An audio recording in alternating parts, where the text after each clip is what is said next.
بسم اللہ الرحمن الرحیم. دیکھیں جو ماڈرن میڈیسن کا جو ایبیوز جہاں پر ہو رہا ہے، میں آپ کو وہ جگہ بتانا چاہتا ہوں کہ جہاں پر ہم ماڈرن میڈیسن کو ایسے انداز میں ایبیوز کرتے ہیں کہ جس سے سائیکولوجیکل مسائل جنم لیتے ہیں اور ہمارے سائیکولوجیکل مسائل بڑھ جاتے ہیں اور پھر حتیٰ کہ ہمارے فزیکل مسائل بھی بڑھ جاتے ہیں.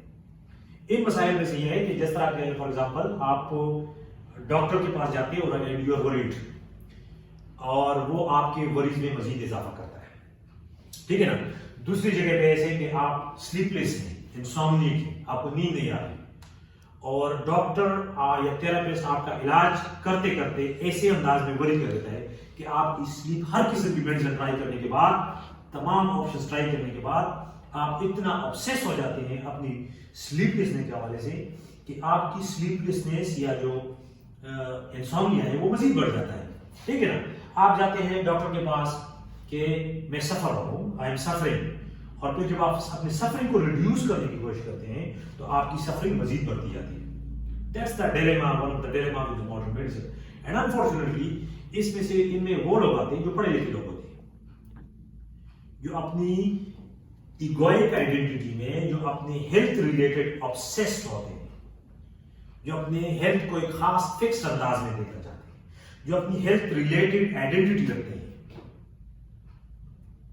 ایسے لوگوں کو ماڈرن میڈیسن اس انوائرمنٹ میں دھکیل دیتی ہے کہ جہاں پر جب وہ ہیلپ سیکنگ کی طرف جاتے ہیں تو انکانشیسلی وہ اپنی ہیلتھ سیکنگ کے اندر اتنا بڑھ جاتے ہیں کہ ان کے سمٹمز اور بڑھ جاتے ہیں. ایک پیشنٹ جاتا ہے ڈاکٹر کے پاس اور وہ اپنے بلڈ پریشر بار بار چیک کرتا ہے، لیکن سائیکولوجیکل میکینزم ایسے ہے کہ جب وہ بار بار چیک کرتا ہے تو وہ مزید ہائپرٹینسو بنتا جاتا ہے، اس کا بلڈ پریشر مزید بنتا جاتا ہے.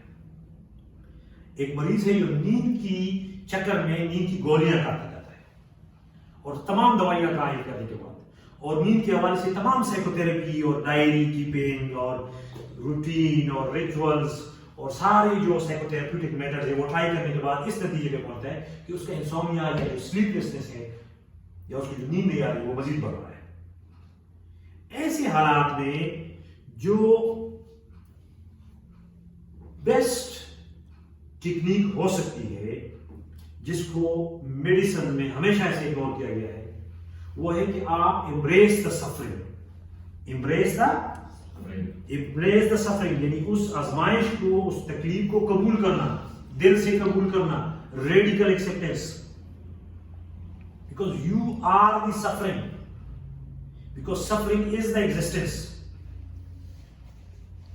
Because life is suffering. تو جب آپ اس بات پہ جاتے ہیں کہ لائف از سفرنگ اور آپ اس انسومنیا کو ایکسپٹ کرتے ہیں، آپ کہتے ہیں میں اس کو ٹھیک نہیں کرنا چاہتا، ہائپرٹینشن ہے، میں اس کو بار بار چیک نہیں کروں گا، ٹھیک ہے جی. آپ اپنی وریز کو ریڈیوس کرنے کے چکر میں مزید وری ہوتے جاتے ہیں کہ میری تو وری ریڈیوس نہیں ہو رہی، میری تو وری ریڈیوس نہیں ہو رہی، تو یہ ایک اور وری ہے آپ کے لیے. تو بجائے اس کے کہ آپ وری کو ریڈیوس کرنے کی کوشش کریں، آپ اپنی وری کو ایکسپٹ کریں. Stay in the worries, stay in the suffering, love the suffering, embrace the suffering, embrace the pain. And when you embrace the suffering and you love the suffering and you stay in the suffering and you look into the eyes of the suffering, what happens is that being opens up itself for you.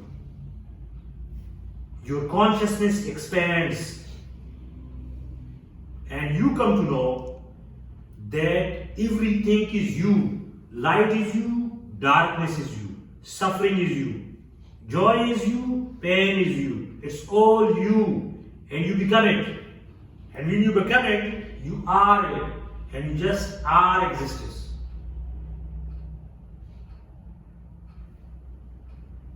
So if you want to free yourself from suffering, then be the suffering, embrace the suffering. There is no doubt that there is a role for all of these medicines, for going to this consultation and psychotherapy, but remember کہ جب تک آپ اس point کو نہیں سمجھیں گے کہ آپ نے ساری چیزوں کو ایکسپٹ کرنا ہے، ریڈیکل ایکسپٹ کرنا ہے، غیر مشروط طور پر قبول کرنا ہے. Medical consultation, psycho therapeutic consultation, یہ آپ کے سفرنگ میں مزید اضافہ کرتا جائے گا، ٹھیک ہے. Thank you.